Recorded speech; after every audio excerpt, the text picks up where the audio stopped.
Good afternoon. To wrap up the day, the most important thing about today's presentation is not what I'm saying. When we get to the end of it, they open the beer. So stay around for the end. But I'm going to address one of the big ugly subjects of the whole of this industry, consumption. The problem exists because we make good profit by selling more things. And at the European Outdoor Summit last month, there was a great gathering of the brains, and we had Jason Hickel present a paper. For those of you who don't know Dr. Jason Hickel, he's got a chapter in Greta Thunberg's latest book, the climate book, where he talks about degrowth. And I understand degrowth very clearly. And he makes a very reasoned point in that he says, if we grow each year by 3%, over a period of 24 years, the compound growth is 100%. Now, we don't have the resources for that. So I understand why degrowth needs to happen, but he proposed an idea that we need to scale back on what we're producing. But speaking to all the brands, there was a great problem about this, because if I was a French shoe manufacturer and I descaled by 20%, I know that a British shoe manufacturer would expand by 20%, and we would still have the same amount of product around. So I'm going to try and answer the question about what we can do about consumption. This is, and I want to make it a bit more interactive. We've all seen this image before. It's how much in textiles goes to landfill every second of every minute of every day of every year. It's a truckload full.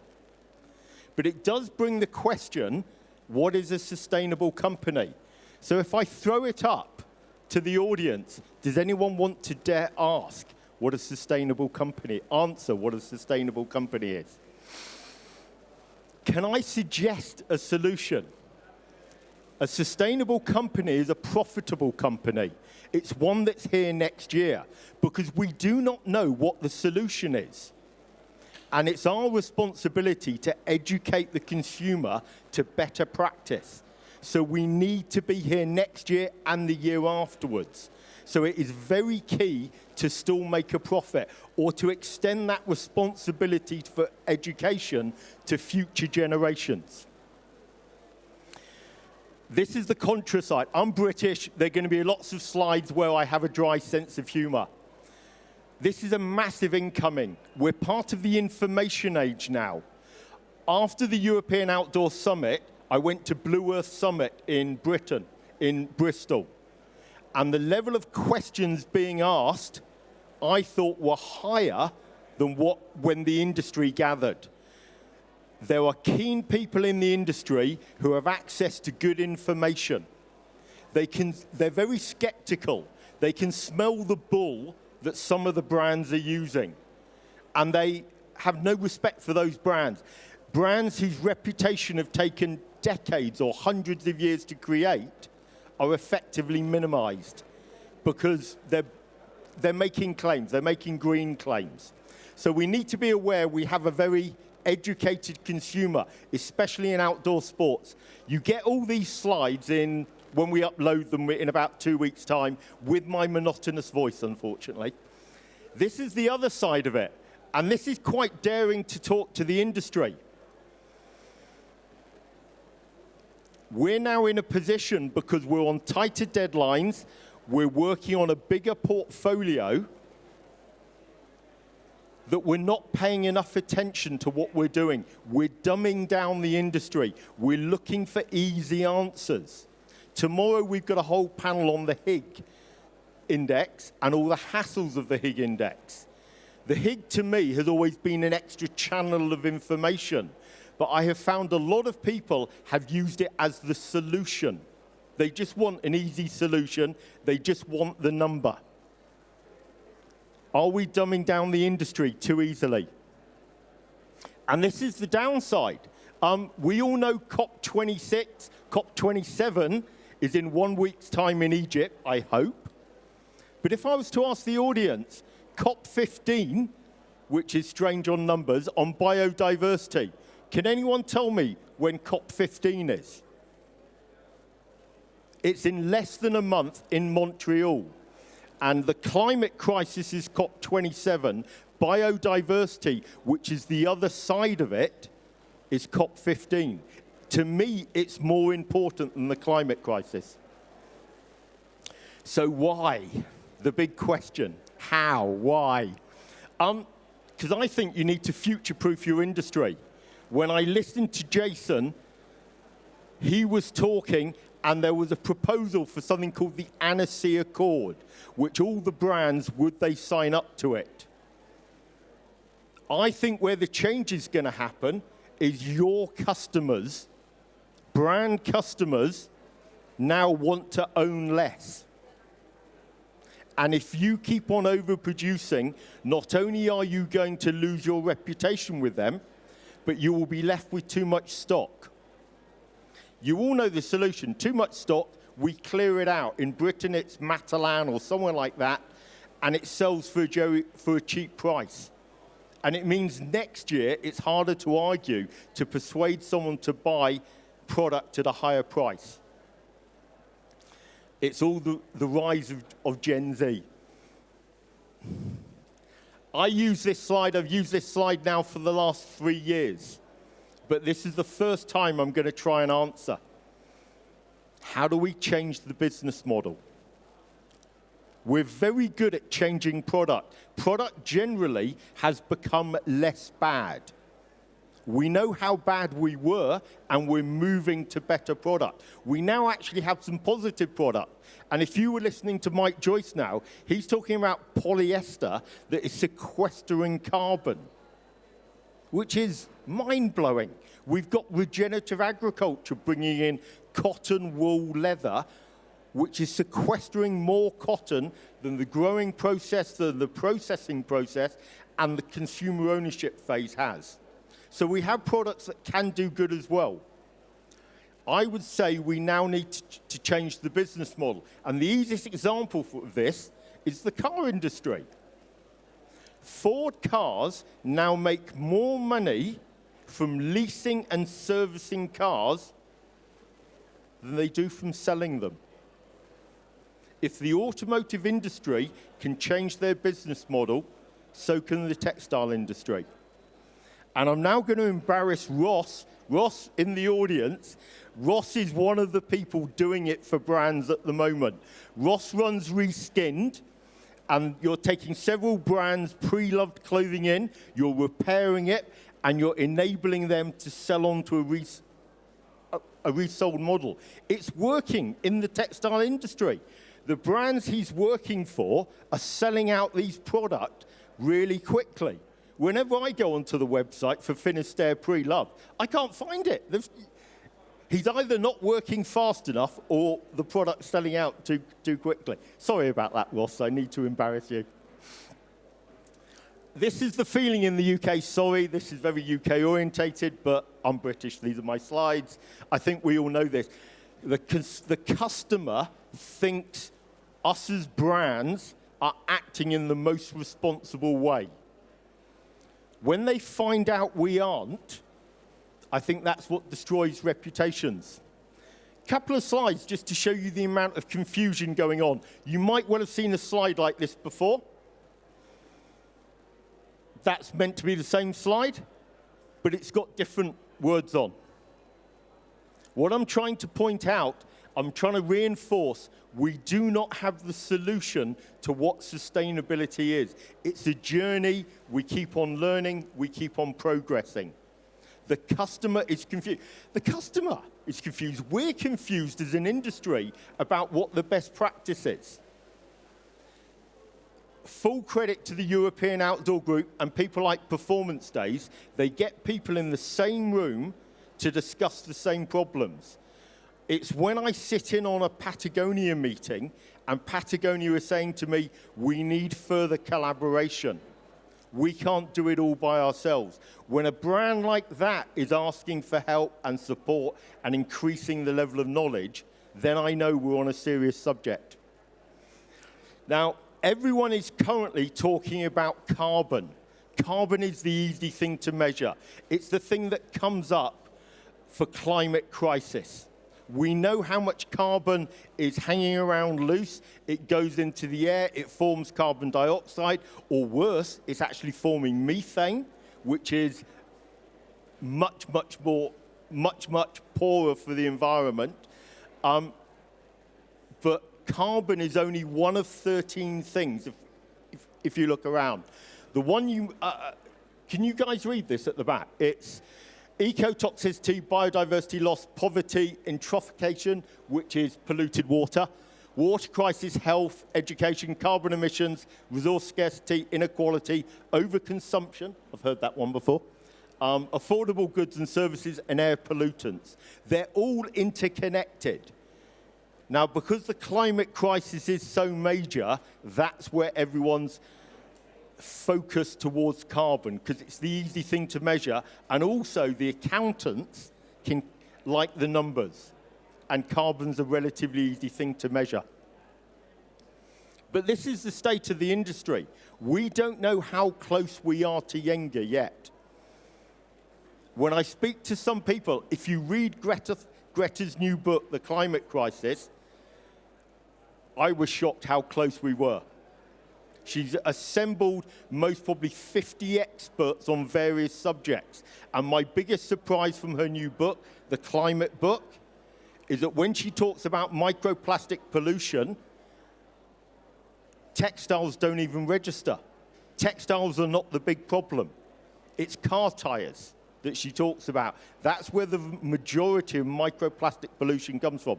But that doesn't mean we need to ignore textiles. It just puts things into the scale of it all. We've had oil wars. I think we're getting close to our next water war, where we have clean, fresh water. I am old enough to have been around in 1976. I remember the drought. But if I look at the temperature this summer compared to 76, we got off lightly. That's the point that I'm making. The world is changing. You've seen this picture, Aral Sea on the left from the last millennium, Aral Sea on the right from midway through about 2015. We're upsetting the world.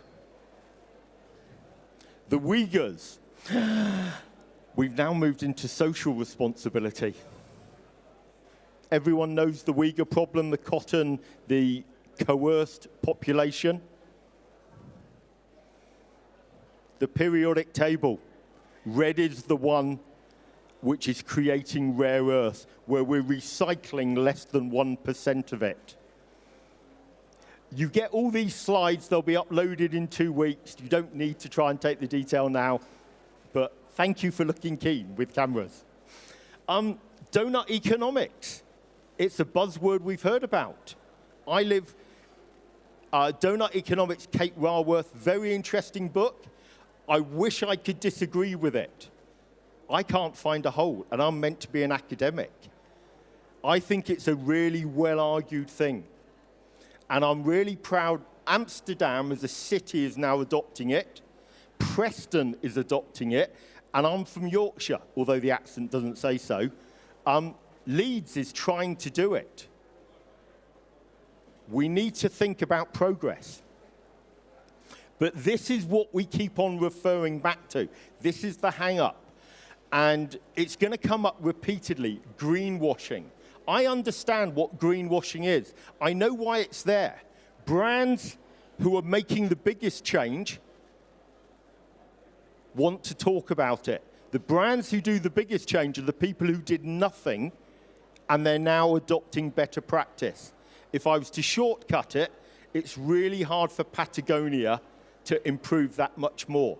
The whole of the project they did with Walmart was to make Walmart 2% better, which they said would have a bigger impact on the world's resources than creating a brand new Patagonia. They had the focus right. Chouinard and Stanley, in my opinion, really got it right. The hassle with greenwashing, it's the brands who have not done it, who are embarking on the journey. And they want to talk about it. They want to boast about it. I understand it. And greenwashing, to tell you the truth, I couldn't care. Our customer, I believe, The person who puts money into the chain is skeptical enough. If your boast is too big, they're on their phones. They're checking the information. I am not concerned about greenwashing. I understand why brands do it, because marketing get hold of the information and they want to create a story. I think as an industry, we like to point the finger and say, yeah, those brands that greenwash are the bad ones. Just like we point to the brands who do fast fashion and we say, yeah, you're the bad part of the industry, without saying, hold on, you know, it's the cheapness of clothing. We've created that situation. So this is the EU Green Deal coming in. We've got a couple of panels on the EU Green Deal tomorrow. It does change our textile industry. The biggest thing is the feedstock of recycled polyester. 96% of it will effectively disappear overnight. Bioplastics might be able to fill single-digit amounts, 6 or 7%. We're losing 96% of that feedstock. We've got to change. People have seen me talk before, have seen me put up these words before.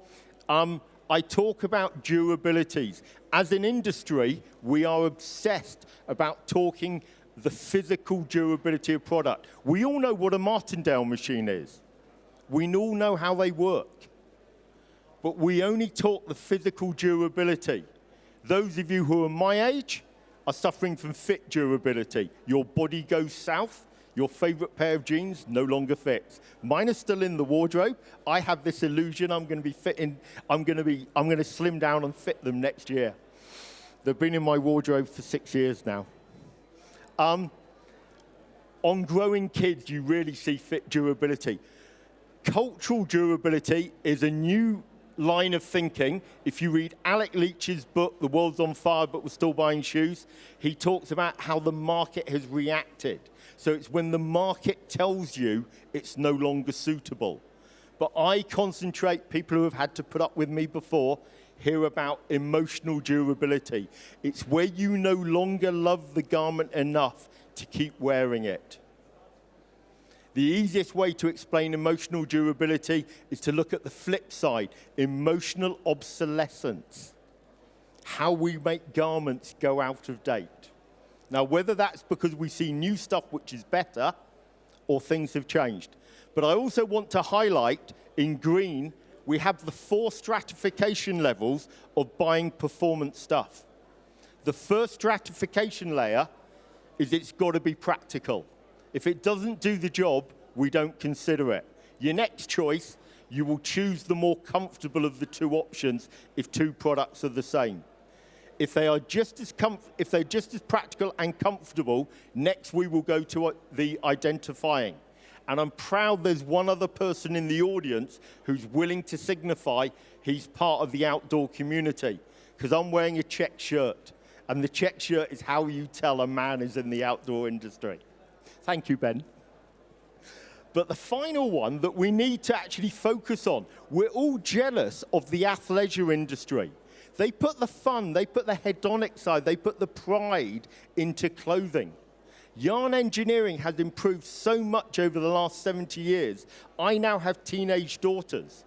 They can't be bothered to buy jeans which aren't worn, which don't have holes in. They're buying worn out clothing, but brand new. I'm part of the generation, I want to put the scars in my jeans. We have reached a society. If we look at Maslow's hierarchy of needs, I think we're at self-actualization, the top level. This is what yarn engineering has done. Textiles no longer wear out. They're brilliant. And if they are, just chuck in some Dyneema. If you want to really progress in this industry, don't do it at the practical end. Concentrate on this. Concentrate on the pride people have, their aesthetic. I'm a man. I don't want to admit this, but I'm really vain. And all the men in this audience are really vain, but we just never want to talk about it. We like the image that we communicate. Gen Z have a smaller wardrobe. They're in rented accommodation. Gen Z in England, we call them Generation Rent, because they're never going to be able to afford their own house. In shared apartments, their wardrobe is small. Their clothing is now representing their values as well as all the other practical roles. So on to the circular economy. This is the big takeaway from the EU Green Deal. Comes in 2024, legislation from 2026. Fashion has a bad habit on the circular economy. They rush to recycle. Now, tomorrow we've actually got a panel about recycling textiles. But the idea of the circular economy is in red. It's to try and keep the product going, the original product going, for as long as possible. And that's the best practice. Make it repairable. Have people who do repair it. That is the service economy that we can make good profit from. But yes, recycling's down at level 9. Biodegradability is down at level 10. After that is landfill, but I hope no one would ever consider landfilling textiles. We can use it for soundproofing, building insulation. We can do other things with it. I live in England, relatively small country. We're running out of room to bury stuff into the ground. To me, it's a no-no. So yeah, that's the circular economy. On to our big problem. This is Munich. We've got through COVID. We're now back in reality. We've got through the recession, unless you're in the United Kingdom. We're all talking about climate change. But this, to me, is the big one, the biodiversity problem. When we look up and we focus on what's coming in, which is this, if we don't have the bees pollinate 85% of our food stocks. If we don't have the bees, we don't exist. And this, I thought, was a humorous slide when I first saw it. I actually think it's a bit too close to reality now. And I know it's serious, and I'm sorry to depress you, but I really do think biodiversity is this. We're playing that Jenga game. We're going to pull out one card too many. And when we pull out the card, everything collapses. I personally am into healthy soil. There should be more microbes in 1 teaspoon of soil than there are people on this planet. At the moment, we're losing soil because the soil is barren. We're stripping of its nutrients. It's blowing away. It's washing away. We get flooding on a regular basis. That shouldn't be happening. That's not the world. And during lockdown, we saw how quickly this planet recovered when we weren't putting the carbon to other uses. In India, they could see the Himalayas. The smog cleared.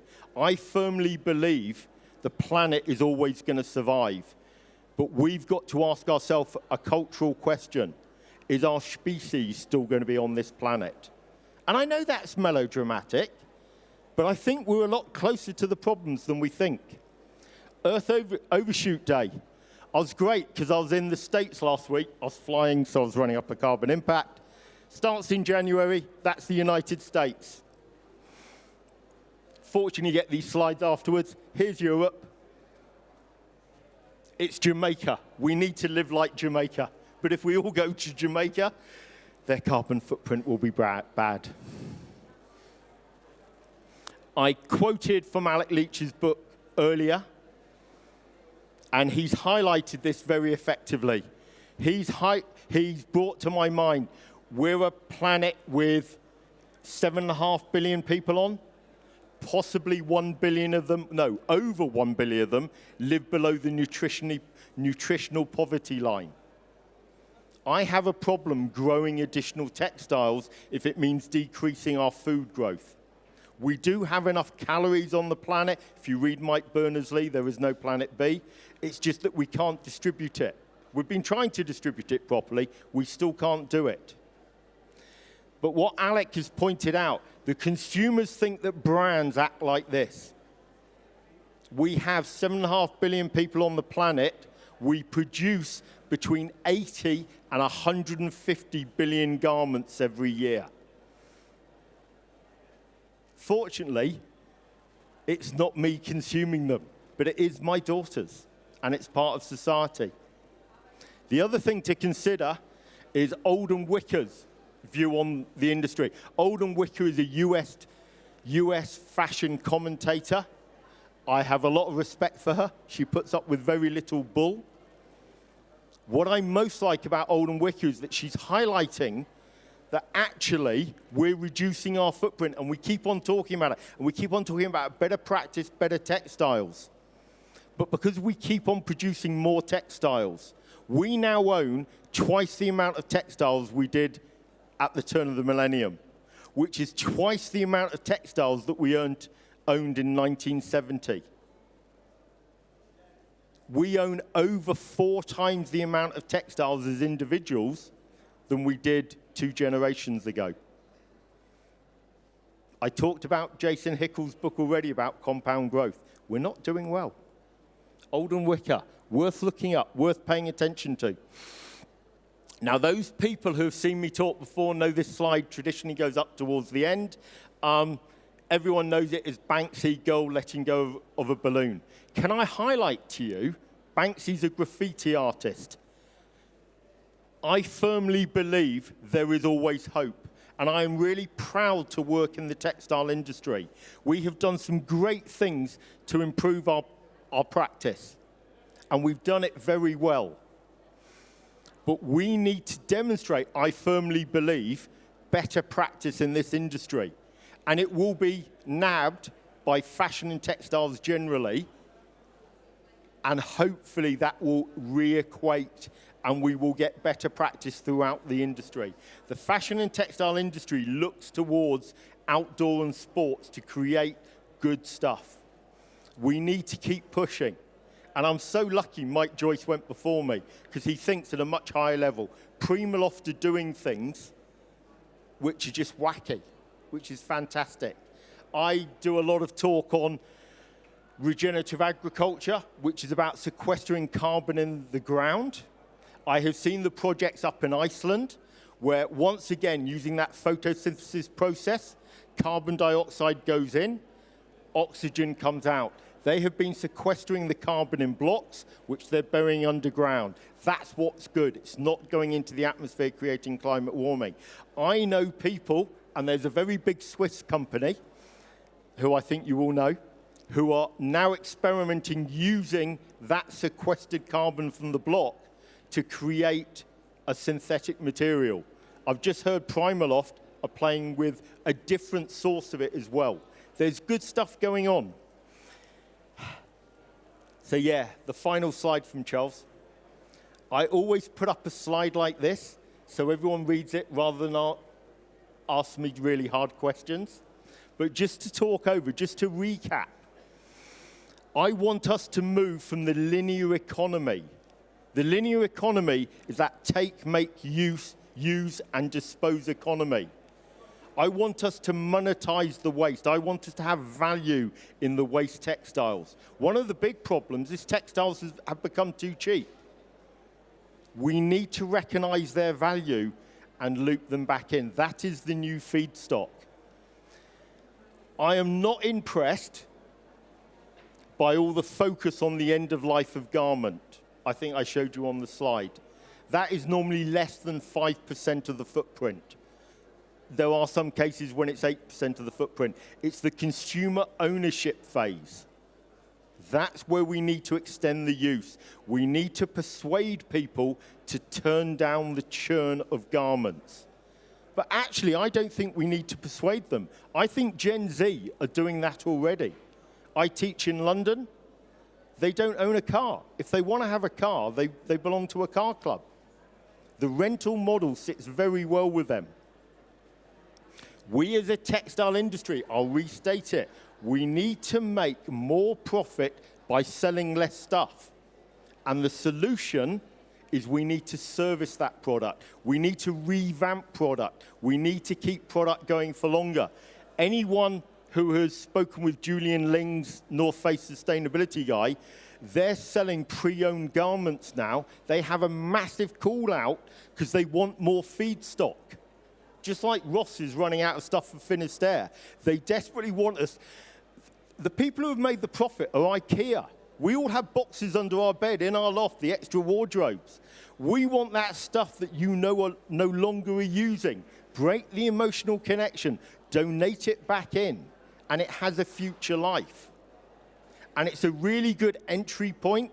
If you are a quality brand with expensive garments, it enables people to realize the value of your standards without paying top whack.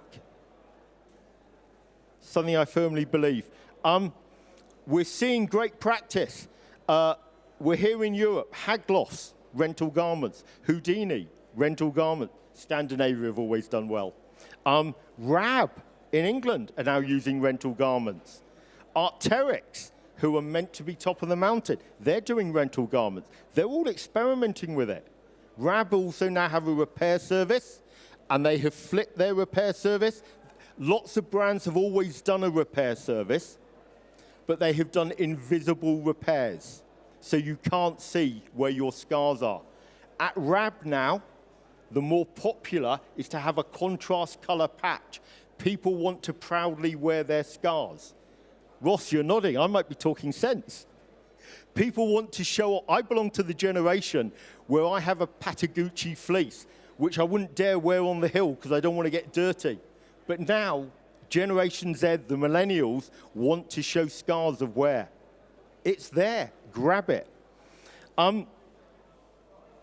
If I could sum it up, Vivienne Westwood, the original punk designer, said it best.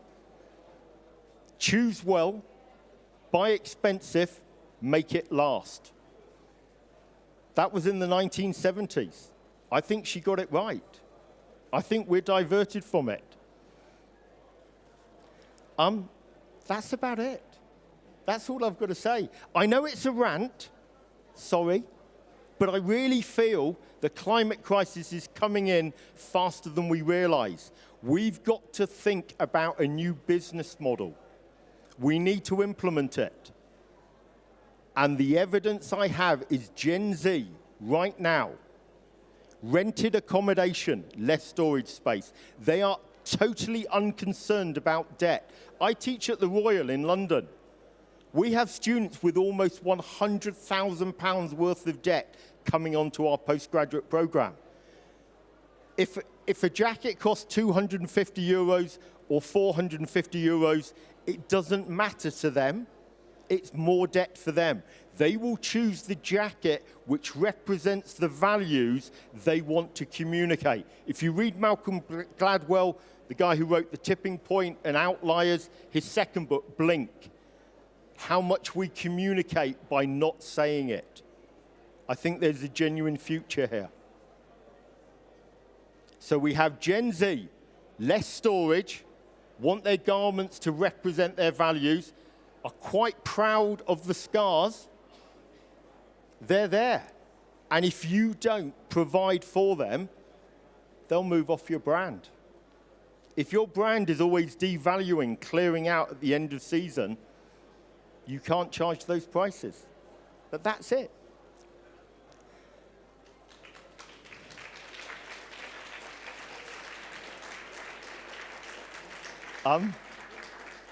Now says Charles, does anyone want to argue against me? Would anyone like to ask questions? I'm not perfect. I've got Mark Taylor. Those guys who don't know Mark Taylor, in my estimation, he knows more about fabric technology than anyone else in this room. That's not true. So Charles, your Vivienne Westwood quote, I've got one issue with the bit about buying expensive. All the work we've done recently looking at durability, expensive garments tend to be the shortest lived. And if you want good durability, go mid-price, don't go expensive. Mark's right. The posh garments, the luxury end, are the ones that get used the less. It's the overall principle. They can't hear you. Sorry. Not just use less. If you test them and you look at durability, I'm trying to avoid naming names. We did something for the BBC a few years ago. They didn't broadcast it because the message wasn't what they wanted. The £136 polo shirt was by far the least durable of the ones they gave us, and the £12.50 one was the best. The £2 one was the one we suggested people should buy because it was the second best in terms of durability. Mark's right. I was arguing that if you take an attitude like Patagonia and Arc'teryx, Gen Z has no problem paying that money. They have moved on. They know they're buying quality. I'm trying to enthuse to everyone, please use quality materials. We have a whole pre-loved garment market. But yeah, good question, Mark. The argument's going to go on and on. I know I'm not perfect. I know my views progress. Would anyone else like to ask you a question? Ben. Ben's from Intersport. Intersport International, the biggest retailer in Europe. So they talk volume. Thank you, Charles. I can't really talk for the whole group, but I will talk for the discount level because, I mean, I'm from the private label part, and so we're not ever looking at that level. But I thought it was very interesting. You called out a few high-level brands that are experimenting with rental, and you also called out Ford, that they're experimenting with these models, but also there's discount sport retailers who are now moving into rental products, and not just textile, but hard goods and backpacks and all sorts. And another inspiring one for me is the discount food chain, which is also now doing refill. And that is a really nice example because they're doing detergent, and the refill station on the shelf takes up less space for the amount of refill pouches that they can get compared to the bottled. You don't have the plastic, the customer wins, and everyone wins. And that's a really nice one for me that's actually a real circular economy business model innovation, and not just trying to reinvent a material swap-in, which I think I would count myself in this. We're all a bit guilty of just taking our existing product, changing it to recycled, and saying it's sustainable when that's not going to happen. So I think the business model part is critical, and there's some really good examples on discount level as well, which is now, I'm not sure we're over the recession, but the recession is pushing towards the discount level anyway, so that's where a lot of people are looking, and it's quite an inspiring space to look around at the moment. Ben's only problem is that when you make a comment like that, I invite you onto a panel. I like what Ben's saying, yes. I'm only in pure agreement with you. Anyone else want to add? Oh, yes. We have a virtual question. Do I get to read it? What is the name of the book suggested for emotional durability? No, it's the book for cultural durability. It's Alec Leach. A-L-E-C, Leach, L-E-A-C-H. And it's The World's on Fire, but we're still buying shoes. 2 books this summer worth buying. That one's below €10. It will take you an hour and a half to read. My dyslexic students adore it because they can get through it. The world is on fire, but we're still buying shoes. But read Greta Thunberg's book, the climate book. It will take you ages to read it, but she has got these 50 specialists, and I think they really concentrate on the problem. But yeah, easy question to answer. Anybody else? Because you realize if I stop talking, the beer opens, right? I think performance days are pulling out. They're saying the beer's not quite ready. On behalf of me, thank you for listening. Tomorrow, we've got a full program of Sustain and Innovate, sponsored by SAZ. I have 3 panels going on, filled with people brighter than me. We're arguing about the EU Green Deal and how things are changing. We're arguing about the controversy around the Higg Index. And the final panel of the day is actually on consumption. And I have Dr. Mark Taylor on that panel, because we never agree properly. So if you can wait around for the final panel of the day, the opening paper is by Mate, who's coming in to do the EU Green Deal High Point. We kick off at 10 o'clock tomorrow morning, I hope. But for the end of Performance Days 1, thank you for coming.